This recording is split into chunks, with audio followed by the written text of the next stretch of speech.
Everyone loves a good old-fashioned burger. But what if we swapped out the bun for juicy caramelized onions to leave your mouth watering after every bite? That's what the Flying Dutchman Burger is all about. Let's learn how to make the viral Flying Dutchman. Hey friends, welcome back. Vince here. Today I got a delicious, amazing burger recipe for you. We're going to do Flying Dutchman burgers today. So if you haven't already heard about these, they actually use onions instead of buns. Crazy, right? So whether you're on the carnivore diet, keto, low carb, or you just love onions, this one's going to be one that you're absolutely going to love. Friends, if you haven't already, smash that like button, subscribe to the channel, turn those notification bells on, and make new videos every single week. So this recipe's been all over Instagram, TikTok, YouTube, you name it. So if you've been to an In-N-Out, you can actually get this on their secret menu, I think. I don't really know. We don't have In-N-Outs in Pennsylvania. I've been to them a couple of times when I lived in Texas, but I'm not a big fast food guy. I always like to make my burgers at home, so I think we're going to do it just a couple of notches better today. So you only need 3 ingredients for this, so make sure you get good ones. We got a big onion. You need a big onion for this. I got a huge yellow onion. This is going to be our bun, so we need an onion that's big enough that can host our meat. We got some 8515 ground meat. This meat is from my local butcher, and man, it's delicious. I made a couple burgers yesterday, and if there's one single tip I can give to anyone making a burger, whether it's Flying Dutchman, regular burger, bacon, cheeseburger, hamburger, whatever it is, get good, fresh, local meat. It's going to make all the difference. Start off by cutting 2 thick slices of onion. This is going to be the base of our Flying Dutchman burger. You want it to be just thick enough to hold all that delicious meat. Next, we're going to take our fresh, local ground beef and make a couple of patties. While there's nothing wrong with getting a pre-made burger, I like to be able to control, just how thick or thin it is, how big it is, how many I'm going to have. I like to, have complete control over that. And the only way to do that is just getting some ground meat. So I usually like to make my burgers pretty thick.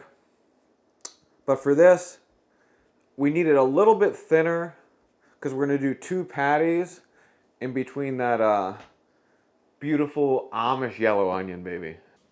I'm coming in with my Bucky steak seasoning for this one. It's just a blend of salt, onion, paprika, garlic, chili powder, and cumin.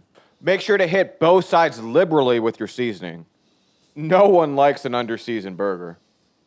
Now that we got our burgers ready to go, throw some extra virgin olive oil into a pan. Get it smoking hot and throw in your onion to caramelize. And while you're at it, guys, make sure to hit it with a little salt and pepper on each side. Now, the hardest part about this recipe is going to be keeping your onion together when you give it a flip. Be gentle when you flip it, and don't be scared to readjust it a little bit if you need to. No one's coming after you. Now, cook down your onion until it gets perfectly caramelized, and then it's time for the burgers. In the same pan, while it's still nice and hot, throw in your 2 patties side by side. Cook them down for 4 to 5 minutes on each side, depending on just how thick you made them. While I love a good rare steak, no one wants a raw burger. Now take that delicious American cheese and make a double stack. Use the second patty to melt that first piece of cheese before adding in a second. Once your cheese is melted halfway after a minute or 2, throw your onions back in. Carefully position your onion to hold all that delicious meat. And then carefully stack that juicy double stack right on top. Now, if you want a pro tip, if one of your onion slices is a bit messier than the other, use that one as the top bun. And if the sight of that doesn't get you drooling, you might want to get your head examined. This Flying Dutchman was so juicy, it had my plate soaked in just a couple of minutes. I see why people like to wrap these up, but I'm adventurous. All right, this is about to be gnarly. I'm all about messy food, but this is going to be next level. So we've given this a chance to cool down a little bit. Ooh. Oh, it's still hot. I'm going to have to flip this around. Oh, man. This really is messy. All right, we're going to give it a little dip. All right, cheers, guys.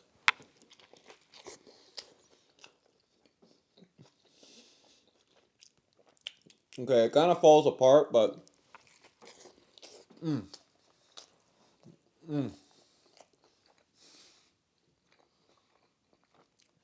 oh man, that's delicious. Not practical, but delicious. These onions, oh my god, these caramelized onions. When people say this is messy, they ain't playing around. For being a burger that's in between two old pieces of onion, it's not overly oniony. It complements it really well. Thanks for watching. I hope to earn your subscription. Be sure to like, subscribe, and share this video if you found value from it.